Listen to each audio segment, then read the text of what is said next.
Hola, bon dia a tots i totes. En primer lloc, agrair aquesta compareixença en nom d'Encaix i celebrar la comissió d'estudi que segur que ens permetrà avançar en una millora en l'atenció a les persones amb diagnòstic de salut mental i addiccions. La meva intervenció constarà de 3 parts. Una primera part on explicaré què és Encaix i què és una entitat de suport. Una segona part on us parlaré de la reforma de la llei per a les persones amb discapacitat i com ens interpel·la això com a sector. I per últim, els reptes de futur. Doncs comencem. Qui som Encaix? Encaix som una associació que representa el conjunt d'entitats catalanes dedicades al suport de les persones amb un diagnòstic de salut mental.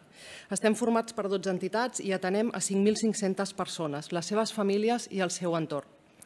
Les entitats de suports, que abans es coneixien com les entitats tutelars, tenim com a finalitat la protecció, la cura i la defensa dels drets de les persones i el foment de la seva autonomia, el benestar i la dignitat, a través del suport jurídic, econòmic i social.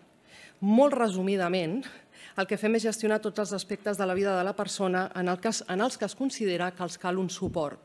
S'intervé en 3 grans àmbits: qüestions socials i de salut, econòmiques i administratives i jurídiques i patrimonials. Són equips multidisciplinars que treballen 24 hores al dia, els 7 dies de la setmana. Donem una volta de 360 graus a l'atenció en relació a la persona. Seguirem algunes dades per anar contextualitzant. Actualment, a Catalunya hi ha 9.243 persones tutelades, dic tutelades perquè ara us parlaré de la reforma, amb mesures judicials de suport a la capacitat jurídica. D'aquestes, Encaix n'atén el 55%. Donada la naturalesa de les nostres intervencions, tenim una mirada que engloba les diferents esferes de la vida de la persona. La nostra intervenció esdevé àmplia i transversal, però també es revesteix de complexitat. No m'entretindré en la definició que fa el País Samaec de complicades i complexes, ho podeu trobar en el seu document i si no després ho puc clarificar. Des d'Encaix fa 6 anys que vam detectar un augment de situacions complexes, com comentava també ara la Paloma, en les persones a les que atenem. Per aquest motiu, i des del 2016, elaborem un informe sobre els factors de complexitat a les persones que atenem. Vam avaluar quines són les problemàtiques de salut social i judicials que poden presentar persones amb una mesura de suport, l'antiga modificació legal de la capacitat, que afegeixen dificultat en la gestió de la mesura. La gravetat d'aquests factors que ara us nombraré pot variar d'acord a la seva intensitat i al número de factors que acumulen. Aquests factors que vam detectar són el consum de tòxics, és a dir, conductes de consum de drogues, patologies somàtiques, parlem de patologies cròniques que requereixen de tractament i seguiment continuat. No em detindré tampoc en l'empitjorament que ha suposat les patologies somàtiques en l'època del Covid. Ho podem també desenvolupar més endavant. Els trastorns de conducta, la discapacitat cognitiva, ens referim aquí al deteriorament cognitiu, demències o retards mentals primaris, la inestabilitat psicopatològica amb escassa remissió de la simptomatologia psiquiàtrica, situacions econòmiques deficitàries o dificultat de cobertura de les necessitats bàsiques i o manca de xarxes de suport. Persones sense documentació, amb impossibilitat per accedir a recursos de la xarxa assistencial, com per exemple recursos econòmics, persones extutelades de la dgaia que són donats d'alta dels centres de menors presentant dificultats per la continuïtat i l'adhesió al tractament. I per últim, entorns familiars complexes. D'aquests factors, Encaix, extraiem les següents dades per l'any 2021. El 43% de les persones ateses a Encaix presenten factors de complexitat. D'aquestes, cada any un 54% dels casos nous presenten com a mínim un ítem de complexitat i el 33% n'acumulen més d'un. Sembla evident, doncs, que les persones a les que atenem tenen necessitats específiques i, per tant, necessitaran de recursos concrets i específics. Ens sembla interessant posar èmfasi en la complexitat, doncs ens permet explicar-vos quina és la tasca que fem i en quines dificultats ens trobem. Com comentàvem abans, tots aquests factors, juntament amb l'especificitat de la nostra funció, ens proporcionen una mirada transversal a diversos departaments i agents implicats. Un cop traslladats aquests elements de complexitat i exposat que és una entitat tutelar, que són elements que travessen el nostre dia a dia, ens toca parlar una miqueta de la reforma de llei segons els paràmetres de la Convenció Internacional sobre els Drets de les Persones amb Discapacitat del 2006.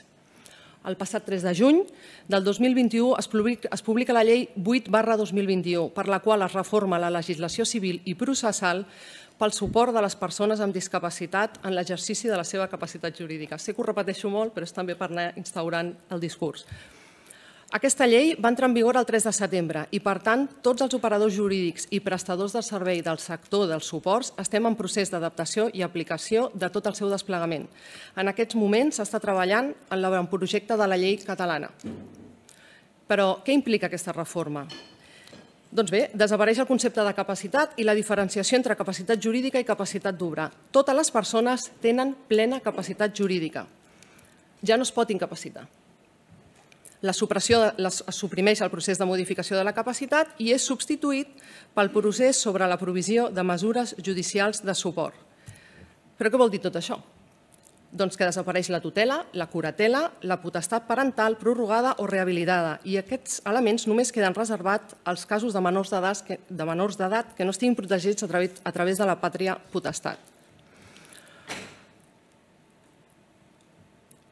D'acord. Els suports hauran de ser a mida i revisables, és a dir, una mínima intervenció possible, més preventiva que reactiva, i revisions periòdiques de la situació. No és un canvi de model, és un canvi de paradigma que s'articula a través d'una llei que és respectuosa i que vetlla perquè les persones amb discapacitat siguin titulars dels seus drets a la presa de les seves pròpies decisions. La terminologia deixa clara la intenció del legislador, que és vetllar per respecte a la voluntat de la persona i la plena consciència de les seves decisions. Però llançaré algunes preguntes ràpides. Com sabrem si la persona té competència per prendre aquesta decisió? Podrem garantir que comprèn i sap les conseqüències de la mateixa? N'afegeixo algunes més, que aquestes ens interpel·len com a sector a nosaltres. Estem preparats per acceptar i treballar amb el que la persona diu que necessita? Tot i que a vegades no és el que socialment estimem, poso cometes, com a normal o favorable. Per exemple, seguir en consum actiu, gastar-se la pensió en objectes de luxe que no el permetran arribar a final de mes, pernoctar al carrer. Des de les xarxes d'atenció podrem sostenir aquesta incertesa? Per recollir el màxim i copsar el que la persona vol, caldrà repensar el sistema, però fan falta recursos per fer-ho possible. Si no, aquesta llei no serà. Quedarà només en un paper. Aquestes qüestions són algunes de les que des dels serveis ens plantegem en relació a com farem per posar la persona en el centre, com farem per establir una coordinació real entre projectes, departaments i agents implicats, però sobretot de com tot això impactarà en les persones. Impulsar el canvi s'ha de fer des de tota la societat, tots els agents que estan al voltant de la persona, si no, no serà un canvi de paradigma real. Molt bé, m'aproximo al moment de reptes de futur. Al final imposa l'escenari, però si no bec aigua no puc continuar. Som-hi. Fet aquesta anàlisi de les qüestions més pràctiques, ens plantegem reptes a nivell del model d'atenció. Cal treballar envers una major promoció de la salut mental, així com enfocar la prevenció com a eix prioritari de les polítiques socials. El treball en xarxa es torna indispensable i ho hem de fer amb majúscules. Cal treball interdepartamental coordinat com a garantia del contínuum assistencial. Cal invertir i donar importància a les qüestions psicosocials de la salut mental. No és suficient amb la mirada sanitària, és una mirada parcialitzada. La intervenció comunitària en primera línia, sense oblidar que cal seguir treballant per fer un traspàs adequat i ordenat, pel que caldran també recursos. Afegir que des de les entitats de suport estem fent un esforç per adaptar les metodologies a la nova situació. Estem acompanyant a les persones en el canvi de paradigma, però ens calen més recursos per poder treballar els projectes de vida i copsar la seva voluntat. Han de ser serveis també accessibles i hem de garantir el contínuum assistencial recollint la voluntat de les persones. A hores d'ara hem adaptat ja tota la documentació. Hem format i preparat els equips de professionals, però no serà suficient si ens quedem en la capa superficial. Els serveis de suport es posen a disposició de les xarxes i del govern per transferir i desplegar aquest canvi amb garanties. Som conscients que hi ha molta feina per fer.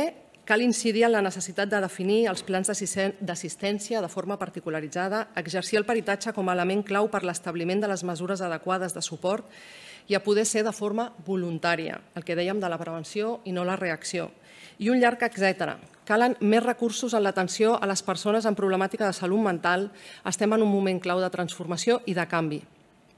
en aquest sentit, i aprofitant el treball de la concertació del servei de suport que actualment estem treballant de la mà del Departament de Drets Socials, esperem que el model de concert estigui a l'alçada del canvi que se'ns planteja, tant a nivell de ratis professionals, a nivell d'hores d'acompanyament, amb indicadors d'avaluació en base als objectius assolits per les persones i que en tot cas tingui una traducció en qüestions pressupostàries que impactin en el canvi de paradigma de forma positiva.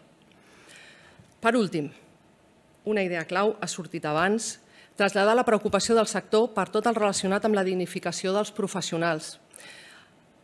A més de la falta de capital humà que s'ha traslladat en l'altra compareixença, l'aposta clara i ferma per l'ús comunitari és cabdal, és urgent i és necessari.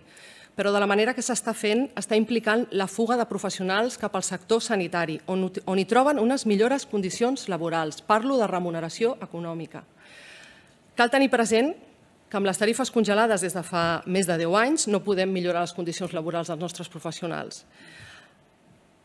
Reivindico el paper del tercer sector en la intervenció en persones que tenen un diagnòstic en salut mental i addiccions. Si no som capaços de retenir talent, ens trobarem amb equips poc formats, acabats de graduar i amb molt poca experiència i gestionant molta complexitat. És urgent plantejar un canvi de mirada on l'atenció a les persones es treballi amb el mateix marc laboral independentment del departament al que es pertanyi. Cal lideratge i governança del govern amb la implementació i el seguiment dels canvis. Cal afegir recursos a drets socials i al Departament de Justícia per un canvi de model amb condicions òptimes per al sector. Moltes gràcies.